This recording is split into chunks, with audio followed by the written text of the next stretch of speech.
Baik,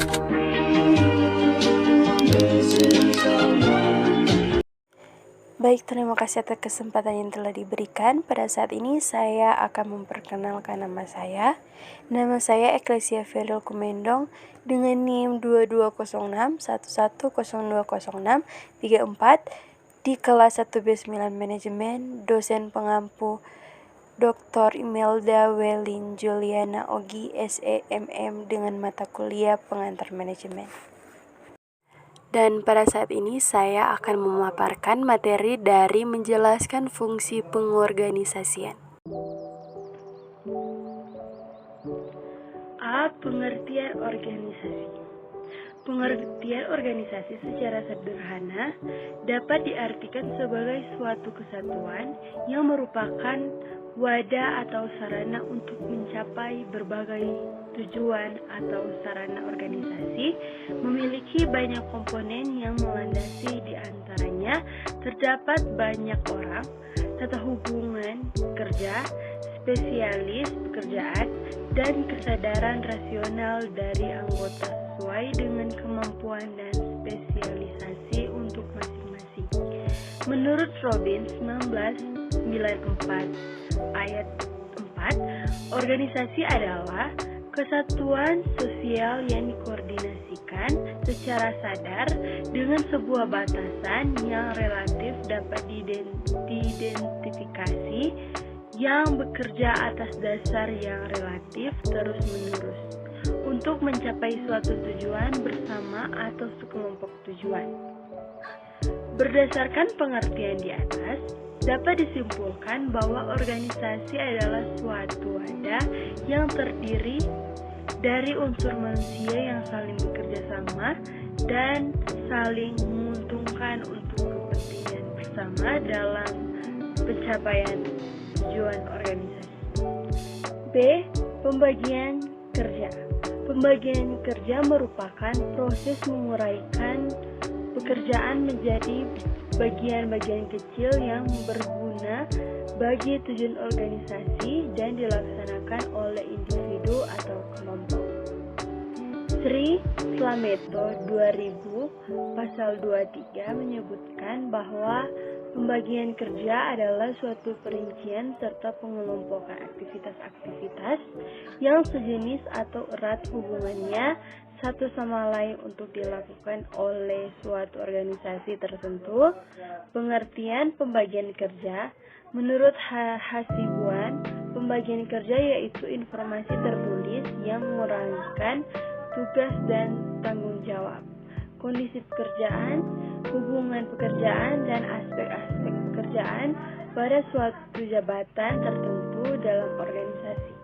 Pembagian kerja harus disesuaikan dengan kemampuan seorang pegawai, karena mungkin saja seorang pegawai sanggup diberi tugas yang banyak. Namun bagaimana dengan penyelesaiannya?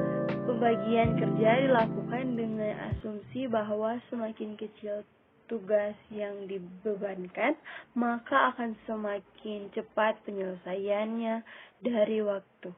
Semakin ringan dari segi tenaga yang digunakan, semakin mudah dalam penggunaan pikiran, semakin hemat pula biaya yang digunakan.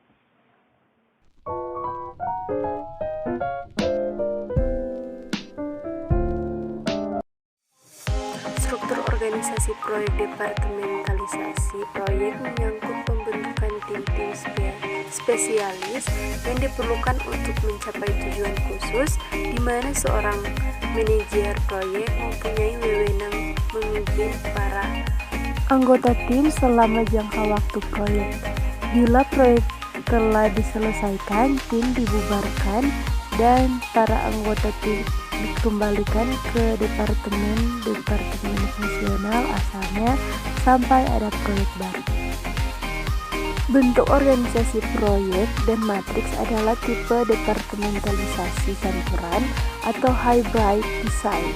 Struktur proyek dan matriks bermaksud untuk berkombinasi kebaikan-kebaikan kedua tipe desain, fungsional dan divisional, dengan menghindarkan kekurangan-kekurangan.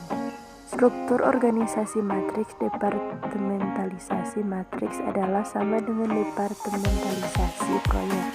Dalam struktur matriks, para karyawan mempunyai dua alasan sehingga mereka berada di bawah dua wewenang. D. Organisasi proyek dan matriks. Bentuk organisasi proyek dan matriks adalah tipe departementalisasi campuran atau hybrid misalnya. Struktur proyek dan matriks bermaksud untuk mengkombinasikan kebaikan-kebaikan kedua disiplin fungsional dan divisional dengan menghindarkan kekurangan-kekurangannya. Struktur organisasi proyek departementalisasi proyek menyangkut pembentukan tim spesialis yang diperlukan untuk mencapai tujuan khusus, di mana seorang manajer proyek mempunyai wewenang memimpin para anggota tim selama jangka waktu proyek. Bila proyek telah diselesaikan, tim dibubarkan dan para anggota tim kembali ke departemen fungsional asalnya. Sampai ada proyek baru, struktur organisasi matriks departementalisasi matriks adalah sama dengan departementalisasi proyek. Dalam struktur matriks, para karyawan mempunyai dua atasan sehingga mereka berada di bawah dua wewenang.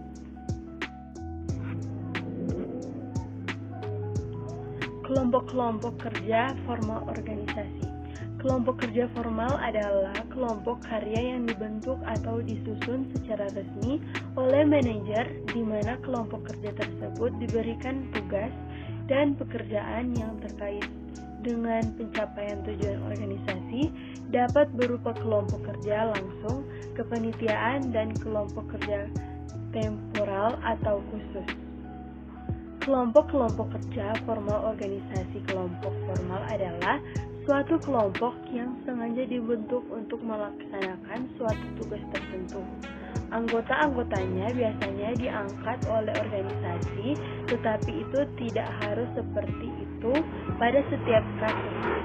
Sejumlah orang yang ditetapkan untuk melaksanakan suatu tugas tertentu merupakan bentuk dari kelompok formal ini.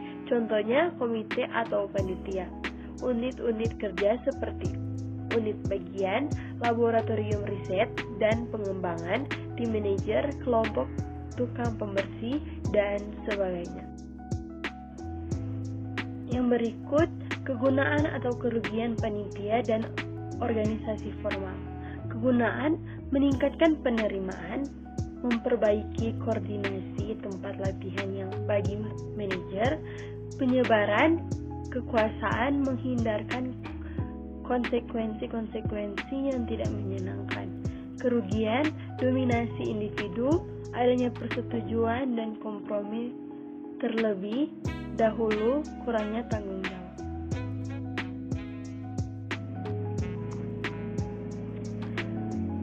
G. Gentang kendali.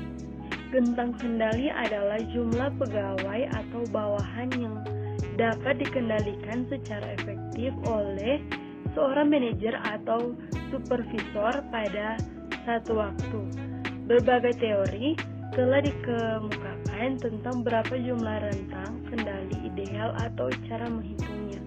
Sebelum tahun 1960, konsensus rentang kendali ideal adalah sekian 6. Rentang kendali penting karena mempengaruhi efektivitas perusahaan dalam mengelola perusahaan.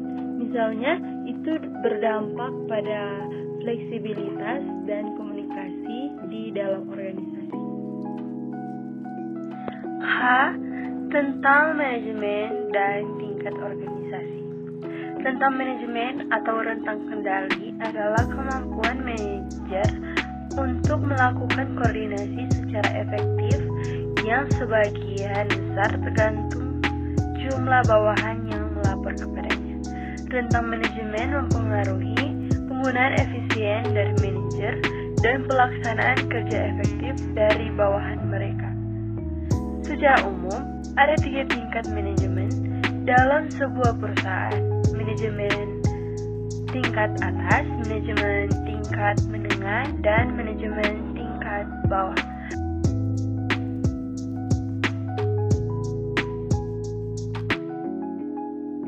Yang pertama, tingkat manajemen puncak atau top level. Dalam level of management, atas atau manajemen puncak terdiri dari para eksekutif atau pejabat organisasi yang berperan penting dalam pengambilan keputusan. Dikenal juga dengan istilah top level management atau C-suite. Yang kedua, tingkatan manajemen menengah atau middle level. Di bagian level of manajemen menengah, manajer middle level menjalankan tugas dan wewenang sesuai etika profesional. Umumnya, prinsip manajemen memiliki posisi seperti general manager, regional manager, division manager, dan sebagainya. Yang ketiga, manajemen tingkat pertama atau first level management. Terakhir, tingkatan manajemen pertama atau first level management merupakan tingkatan manajerial yang paling dasar. Sama seperti level of management menengah, tingkatan manajerial pertama juga menjalankan wewenang sesuai prinsip manajemen.